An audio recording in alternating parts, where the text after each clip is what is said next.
Hi friends, எல்லோருக்கும் வணக்கம். This is Shivaji. Stop loss strictly maintain பண்ணுங்கள். ஸ்டாப் லாஸ் போட தெரியல அப்படின்னா ஸ்டாப் லாஸ் போட கற்றுக்குங்க. ஸ்டாப் லாஸ் போட கற்றுக்கல அப்படின்னா ரொம்பவும் கஷ்டமாக இருக்கும். அது என்ன சொல்லுது நீங்கள் ட்ரேட் பண்ணி எந்த யூஸ் கிடையாது. இன்னும் நீங்கள் அதிகமான ஒரு லாஸ்க்கு போக போகிறீங்க அப்படின்னு அர்த்தம். சரி, ஸ்டாப் லாஸ் போட கற்றுக்கிட்டீங்க, டார்கெட் எல்லாம் கம்ப்ளீட்டாக ஹோல்ட் பண்ணனா என்ன பண்ணுறது பிரச்சனை அப்படின்னா அதுவும் அதே மாதிரி தான். உங்களுடைய டார்கெட் வரலும் நீங்கள் கம்ப்ளீட் போகல அப்படின்னாலும் அதே உங்களுடைய கேபிட்டல் டேமேஜ் ஆகிறதுல எந்த வித டவுட்டும் கிடையாது ஃப்ரெண்ட்ஸ். இப்போது டைம் பார்த்திங்கன்னா 3 மணி ஆகுது. அதாவது விடியற் காலை 3 மணி. சார் இன்னத்துக்கே அந்த வீடியோ போடணும் அப்படின்னு நீங்கள் கேட்கலாம். சில விஷயம் நமக்கு எப்போ தோணுதோ, அதாவது நான் மற்றவங்க சொல்லணும், அவங்களுக்கு போய் சேர விஷயம் நல்ல விஷயமா இருக்கணும் அப்படின்னா எந்த டைமாக இருந்தாலும் பரவாயில்ல ஃப்ரெண்ட்ஸ். அதாவது இப்போ மேபி இந்த விஷயம் மார்னிங் டைமில் எனக்கு தோணாமல் போகலாம். அதை நம்ம ட்ரேடிங் ஹவர்ஸ்லையோ நம்ம ட்ரேடிங் சம்மந்தப்பட்ட விஷயம் பேசிகிட்டு இருப்போம். சார்ட்டை பற்றி பேசுவோம், இல்லை ட்ரேடிங் செட்டப்பை பற்றி பேசுவோம், இல்லை ஸ்ட்ராட்டஜி பற்றி பேசுவோம். இது ரொம்ப ஒரு முக்கியமான விஷயம் அப்படின்றதுனால சரி உடனே லேப்டாப் எடுத்து இந்த வீடியோ ரெக்கார்ட் பண்ணிகிட்ருக்கேன். ஏன் அந்த வீடியோ ரெக்கார்ட் பண்ணிகிட்ருக்குன்னா, ஒரு மெசேஜ் நம்ம கமெண்ட்ஸ் வந்தது. அந்த கமெண்ட்ஸ் உங்களுக்கு என்ன அப்படின்னு காமிக்கிறேன்.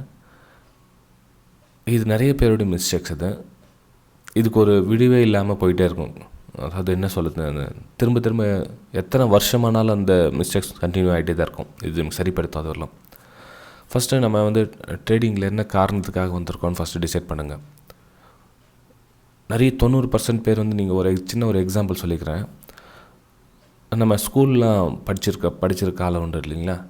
ஸ்கூலுக்கு படிக்கணும் அப்படின்னு சந்தோஷத்தில் போகிற நண்பர்களை விட, ஓகே இன்றைக்கி நம்ம ஸ்கூலுக்கு போகிறோம் அப்படின்னு போகிற ஸ்டூடெண்ட்ஸை விட, அதாவது இன்றைக்கி ஏதோ ஒரு காரணத்தினால விடுமுறை அழைச்சிட்டாங்க ஸ்கூலு அப்படின்னு சொல்கிற காரணம், ஓகேங்களா. இதில் எதை ரொம்ப அதிகமான சந்தோஷப்படுவாங்க. இதில் ஸ்கூல் ஜென்ரலாக ஸ்கூல் டவர்ஸ் 10 மணிக்கு ஸ்கூல், நம்ம அப்போல்லாம் 10 மணிக்கு ஸ்கூல் இருந்தது இல்லைங்களா. ஸோ 10 மணிக்கு ஸ்கூல் போகிறோம் அப்படின்னா 10 மணிக்கு ஸ்கூல் போகிற சந்தோஷம் நல்லா இருக்குமா, இல்லை ஸ்கூல் ஏதோ ஒரு காரணத்தினால ஸ்கூல் லீவ் அறிவிச்சிட்டாங்க அப்படின்னா சந்தோஷம் வருமா? எஸ், ஸ்கூலில் லீவ் விட்டுட்டாங்க அப்படின்னா 90% பேர் ஸ்கூல் லீவ் விட்டுனா சந்தோஷப்படுவாங்க, ஓகேங்களா. அதே மாதிரி ஸ்கூல் பெல் அடிக்கிறாங்க இல்லைங்களா, க்ளோசிங் டைமில் பெல் அடிப்பாங்க. அந்த பெல் அடிக்கிற சந்தோஷத்தில் எத்தனை பேர் ஜனகணமன லாஸ்ட்டில் ஃபாஸ்ட்டாக பாடிட்டு வெளியே ஓடுவாங்க. ஓகே, இதே மாதிரி தான் ஃப்ரெண்ட்ஸ். ஃபில்டர் பண்ணுங்கள். 90% யார், 10% யாருன்னு பாருங்கள், ஓகேங்களா. அதே மாதிரி இந்த பணம் சம்பாதிக்கிற விஷயத்தை கூட நிறைய பேர் தப்பாக புரிஞ்சிட்ருக்காங்க. நாம் செய்கிற சிறந்த வேலைக்கு, சிறப்பான வேலைக்கு, உண்மையான வேலைக்கு, நேர்மையான வேலைக்கு கடவுள் ஒருத்தர் மூலமாக இன்னொருத்தர் மனிதர் மூலமாகவோ வேறு ஏதோ ஒரு செயல் மூலமாகவோ உங்களுக்கு கொடுக்கறது தான் அன்பளிப்பு தான் பணம், ஓகேங்களா.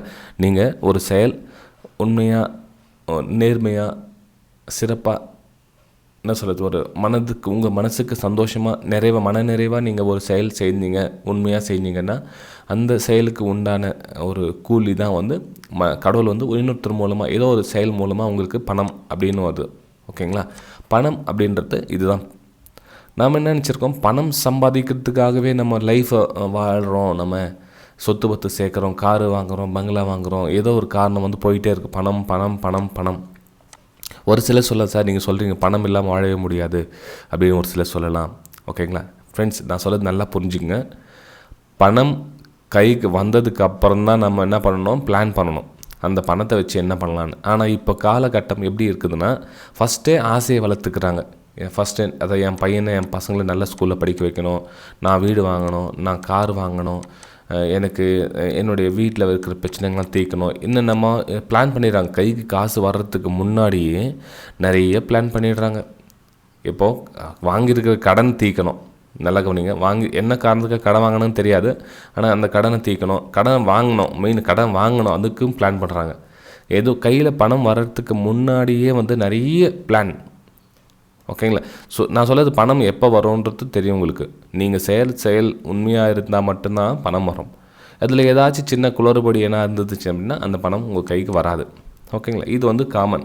எந்த வேலை நம்ம ஷேர் மார்க்கெட்டுன்னு இல்லை, எந்த வேலையாக இருந்தாலும் சரி, நீங்கள் அந்த தொழிலை நீங்கள் நல்லா செஞ்சால் தான் வந்து உங்களுக்கு கூலி கிடைக்கும். இப்போ நீங்கள் ஒரு கம்பெனியில் வேலை செய்கிறீங்கன்னா அந்த வேலையை ஒழுங்காக திறம்பட நீங்கள் டியூட்டி வந்து அந்த நாள் கரெக்டாக பண்ணிங்கன்னா தான் உங்களுக்கு அந்த பணம் வந்து உங்கள் கையை வந்து அடையும்.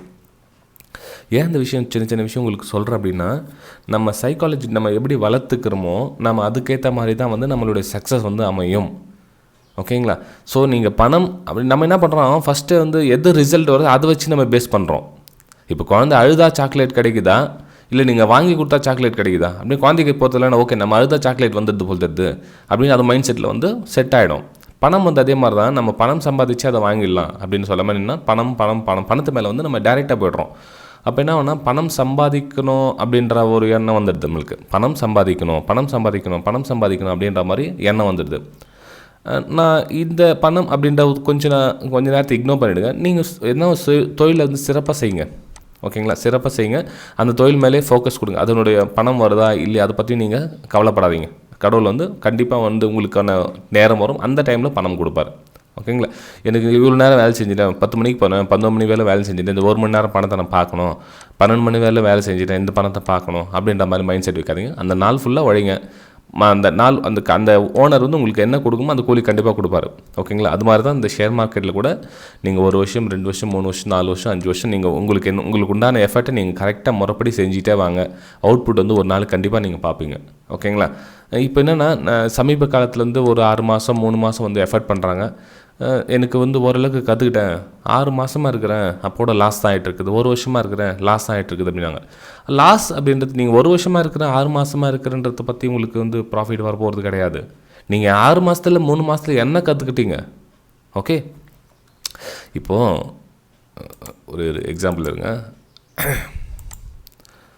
இப்போ இன்ட்ரடே ட்ரேடிங் நீங்கள் பண்ணுறீங்க. ஓகேங்களா. இப்போது நம்ம இப்போ அந்த மெசேஜ் காமிக்கிறேன். என்ன அப்படின்னா, நம்ம கமெண்ட்ஸ் ஒன்று, ஃபஸ்ட்டு ட்ரேடில் எஸ்எல் ஹிட்டுனா நெக்ஸ்ட்டு ட்ரேட் பர்ஃபெக்டாக என்ட்ரி வரும்போது ட்ரேட் எடுக்கவே ரொம்ப பயமாக இருக்குன்னு. சரி, ட்ரேட் பண்ணலாம்னு என்ட்ரி எடுத்தால் அதுவும் லாஸ். ஓகேங்களா. இதுக்கு ஆல்ரெடி நிறைய வீடியோ சொல்லிகிட்டு இருக்கேன். இதுக்கு நான் ரிப்ளை வந்து எவ்வளோ எல்லா வீடியோலையும் ஆல்மோஸ்ட் சொல்லியிருப்பேன்னு நினைக்கிறதுக்கு. என்னென்னா, இப்போது நீங்கள் ஒரு ட்ரேட் எடுக்கிறீங்க அப்படின்னா அந்த ட்ரேட் நஷ்டத்தில் முடிஞ்சிடுச்சு அப்படின்னா சிஸ்டம் க்ளோஸ் பண்ணுங்கள் அப்படின்னு சொல்லியிருக்கேன் நான். ஓகேங்களா. ஒரு ட்ரேடு நஷ்டத்தில் முடிஞ்சிச்சுன்னா சிஸ்டம் க்ளோஸ் பண்ணுங்கள், வெளியே போயிடுங்க, அதாவது அந்த சிஸ்டம் விட்டு வெளியே போயிடுங்கன்னு சொல்லியிருக்கேன். ஏன் அப்படின்னா, நம்ம ஒரு ட்ரேட் எடுத்தோம் அப்படின்னா நம்மளுடைய சைக்காலஜி லெவல் பில்டப் வந்து கிட்டத்தட்ட 80% உங்களுக்கு போயிட்டுருக்கும். உங்களுக்கு 80% உங்களுக்கு போயிடுச்சு. அப்புறம் நீங்கள் அடுத்த பிளான் வந்து வெறும் 20% தான் உங்களுக்கு வந்து எனர்ஜி இருக்கும். அந்த 20% என்ன செட்டப் நீங்கள் தேடுவீங்க. நீங்கள் சொன்னீங்களே அடுத்த செட்டப் நல்ல செட்டப்பாக இருக்கும்போது அந்த ட்ரேட் எடுத்தால் ஃபெயில் ஆகுதுன்னு சொல்லிங்களா. அடுத்த செட்டப் நல்ல செட்டப்பாக அப்படின்னு தீர்மானிக்கிறது எதுனா உங்களுடைய 100% சைக்காலஜி தீர்மானிக்காது. ஏன்னா வந்து உங்களுடைய சைக்காலஜி இதிலே உங்களுக்கு டேமேஜ் ஆகிட்டு இருக்கும். எப்போ உங்களுக்கு முதல் ட்ரேட் லாஸ் ஆகுதோ அந்த ட்ரேட்லேயே நீங்கள் வைப்ரேஷன் ஆகிட்டு இருப்பீங்க. சரியான முடிவு எடுக்கிற திறமை இருக்காது. இது முக்கியமான ஒரு தவறு ஃப்ரெண்ட்ஸ். இது ஃபஸ்ட்டு ட்ரேட் உங்களுக்கு ஃபெயில் ஆகிடுச்சா சிஸ்டம் க்ளோஸ் பண்ணிக்கங்க. ஆல்ரெடி சொல்லிட்டு தான் இருக்கேன். ஃபஸ்ட்டு ட்ரேட் க்ளோஸ், அது ஃபெயில் ஆகிடுச்சா சிஸ்டம் க்ளோஸ் பண்ணிக்கங்க. ஃபஸ்ட்டு ட்ரேட் பாஸ் ஆகிடுச்சா சிஸ்டம் க்ளோஸ் பண்ணிக்கங்க. இது வந்து 6ஆம் கட்டத்தில். நீங்கள் ஃபஸ்ட்டு ட்ரேட் எப்போ நீங்கள் சக்ஸஸ் பண்ணுற அளவுக்கு நீங்கள் வரீங்களோ, ஃபஸ்ட்டு ட்ரேடில் நீங்கள் எப்போ சக்ஸஸ்ஃபுல் பண்ணுற அளவுக்கு வரீங்களோ, எப்போ கண்டினியூ 1 மாதம் 2 மாதம் வந்து ஃபஸ்ட்டு ட்ரேட் நான் சொல்கிறதுன்னா ஃபஸ்ட்டு ட்ரேடில் மோஸ்ட் ஆஃப் த டைம் வந்து எனக்கு ஃபஸ்ட்டு ட்ரேட் வந்து சக்ஸஸ் ஆகிடுது சார் அப்படின்னு சொல்கிற வரீங்கன்னே, அப்போ வந்து நீங்கள் செகண்ட் ட்ரேடுக்கு ட்ரை பண்ணலாம். ஓகேங்களா. ஃபஸ்ட்டு ட்ரேடு என்னை பொறுத்தவரை அதுவும் நீங்கள் க்ளோஸ் பண்ணிக்கிறது பெட்டர் தான். ஃபஸ்ட்டு ட்ரேடில் சக்ஸஸ் ஆகிடுச்சுனாலும் க்ளோஸ் பண்ணிக்கிறது பெட்டர் தான். ஏன்னா வந்து உங்களுக்கு சைக்காலஜியில் எப்பவுமே வந்து உங்கள் சைக்காலஜி டேமேஜ் ஆகாமல் பார்த்துங்க, மணி மேனேஜ்மெண்ட் டேமேஜ் ஆகாமல் பார்த்துங்க. எப்போ ரெண்டுமே டேமேஜ் ஆகிடுச்சோ அடுத்த ட்ரேடுக்கு அங்கே உங்களுக்கு சூட்டபிள் கிடையாது. அதை புரிஞ்சுக்க. ஓகேங்களா. சரி ஃப்ரெண்ட்ஸ், இப்போ இன்னொரு முக்கியமான விஷயத்துக்கு வரலாம். இந்த லாஸ் ஆகிடுச்சு இல்லைங்களா, ஃபஸ்ட்டு ட்ரேட் வந்து லாஸ் ஆகிடுச்சு இல்லைங்களா, என்ன காரணத்துக்காக லாஸ் ஆகிடுச்சு அப்படின்றத நோட் புக்கில் மென்ஷன் பண்ணி டைமோடு எழுதினவங்க கண்டிப்பாக லாஸ் ஆனதாக சரித்திரமே கிடையாது. அதை புரிஞ்சுக்க. இப்போது நீங்கள் ஒரு 1ஆம் தேதி ட்ரேட் பண்ணுறீங்க. 1ஆம் தேதி என்ன கிழமை, மண்டே ட்ரேட் பண்ணுறீங்க வச்சுக்கலாம். 1ஆம் தேதி மண்டே ட்ரேட் பண்ணுறீங்க.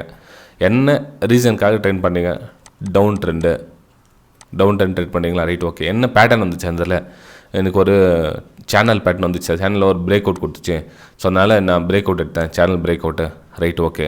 அதுக்கப்புறம் என்ன ரீசனுக்காக பண்ணீங்க? எனக்கு ஏதாச்சும் இண்டிகேட்டர்லாம் யூஸ் பண்ணீங்களா? இல்லை என்னாச்சும் ரீடெஸ்ட்மெண்ட் ஃபெபினாக்கு ரீடெஸ்ட்மெண்ட்லாம் போட்டிங்களா? இல்லை வந்து 200 EM இருந்துச்சு, 200 EM கட் ஆச்சு, நான் ட்ரேட் எடுத்தேன். Right okay. என்ன டைம்? 11 மணிக்கா? 11 மணிக்கு இந்த டைம் இருந்தது. அப்புறம் எந்த ஸ்டாக்கு? இந்த ஸ்டாக்ஸில் நான் ட்ரேட் எடுத்தேன் அப்படின்னு இந்த மாதிரி கம்ப்ளீட் ஒரு ரிசல்ட் எழுதுங்க. 1ஆம் தேதி மண்டே டவுன் ட்ரெண்ட் இருந்தது, சேனல் பேட்டர்ன் இருந்தது, 200 EML இருந்தது.